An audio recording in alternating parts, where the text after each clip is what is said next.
I do have a prop parlay that I want to give out.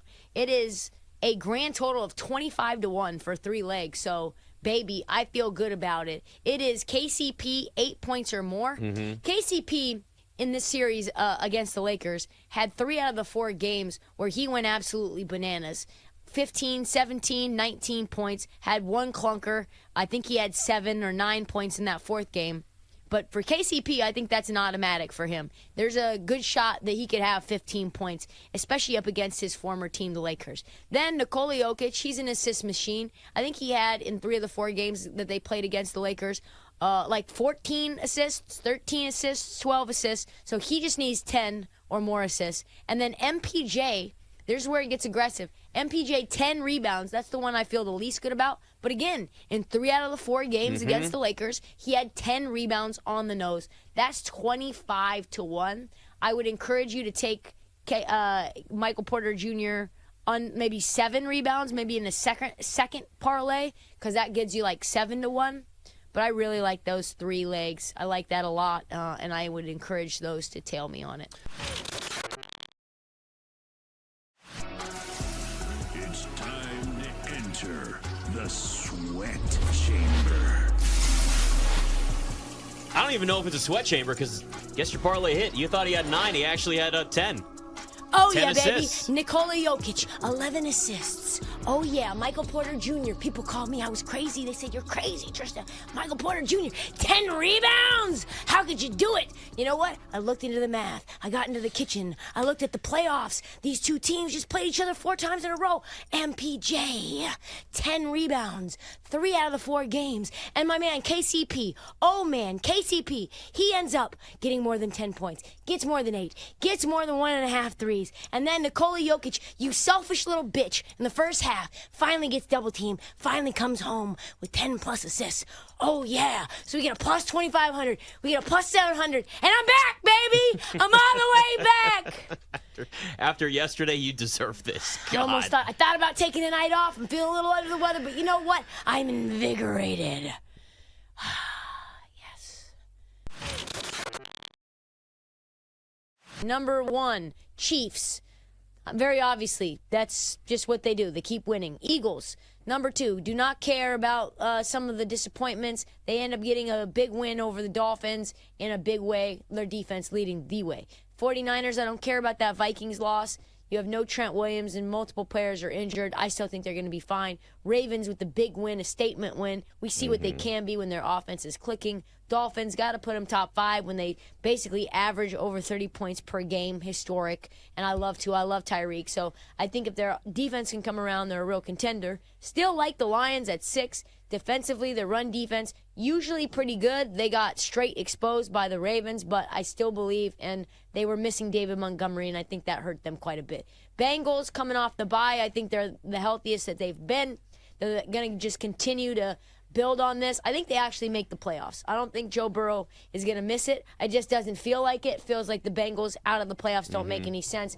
Joe Mixon has to step it up. The defense has to step it up, but T. Higgins is coming back. Cowboys, number 8. I don't believe in them at all, but their defense is good enough that they have to be top 10. Same thing with the Browns. P.J. Walker, we'll see what happens with him. This historic defense is going to lead the way. And then 10, I don't know why I put the Jags at 10. I think it's because they have the 26th ranked defense in the NFL, giving up 350 yards. But if they continue to beat good teams, I probably will move them up higher. And yet the funny thing is that Jags defense has actually gotten better, though. It They're has. much better. Their pass rush has gotten a lot stronger. And I think that's certainly one of the keys there. All right, for me, I knocked the Bills out of the top 10. They'll probably be back in it next week. But that's the thing with power rankings, too. It's not necessarily... I don't look at it as like the teams that I think that are 100% the best in the NFL. It's where they are right at the moment. Where is the arrow trending for this team? So for the Bills, that arrow was trending down. They're out. Seahawks, it's trending up. I've got them at 10. 49ers dropped from 1 to 4 for me. Or sorry, from 2 to 4 because I had the Chiefs 1 last week. This 49ers team has got to get healthy. And you're missing 2. You can see that even though they have that depth, even though Christian McCaffrey is having an MVP season, you do need Deebo Samuel, and you do need Trent Williams. You got to protect your quarterback's blind side. Now, Brock Purdy overall did play well. You brought up his numbers. Like, Brock Purdy had a good game until late. They're 0-36 in games when they trail by 8 or more points with Kyle Shanahan as the head coach. So they've never really had a quarterback yet that's had the ability to bring them back.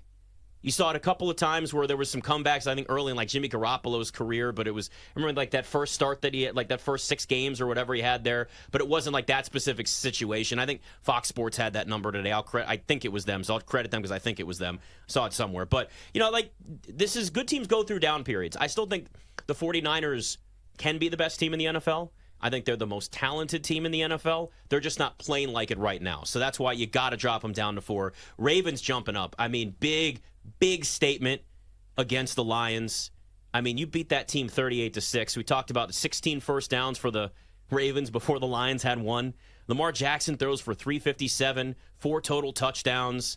Lions were 5 of 16 overall on third downs. I mean, it was just the defense just made life hell. And then the offense was absolutely dominating. If the Ravens can continue to trend in this direction, I mean, this could be the best team in the AFC. It's one of the reasons why I loved them to win the division. I loved them. They're one of my Super Bowl bets.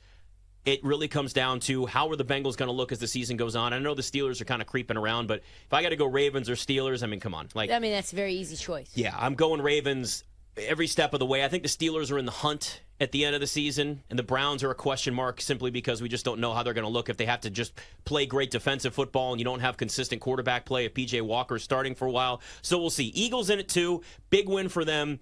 What they did against the Dolphins, again, showed, right, physical team, good defensive team. Still saw a couple of turnovers from Jalen Hurts, though, and I think that's one of the things they're going to have to kind of, figure out. But you hold Miami to 244 total yards. That's less than half of their season average. How are you not going to give that defense credit? So if Jalen Hurts can cut down on the turnovers, get back to more of what we saw last year, now you're adding Kevin Byard, that's a Pro Bowl safety, that's added to your defense, your secondary. I mean, it's a really good team.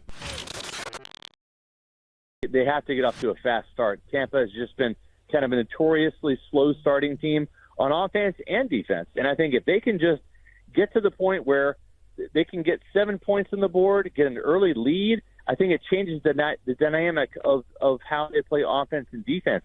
It's just that they've kind of been either even or they've been trailing to start games. And it's just been a little bit of a dogfight. Really the only kind of blowout win they've had was in New Orleans. They won 26-9 in New Orleans. The 2 previous wins were in week 1 and week 2. They had to come from behind to beat the Vikings on the road. And then in week 2, that Bears game was closer than the score indicates. It was a 3-point game until Shaq Barrett's pick 6 made it a 10-point affair in the last 2 minutes of the game. So just getting an early lead, I think, would do wonders for this Buccaneer team. There might be some road mojo here. They're 2-0 on the road. They're 1-3 at home, believe it or not. So maybe going on the road is some of the tonic they need to end this 2-game losing streak.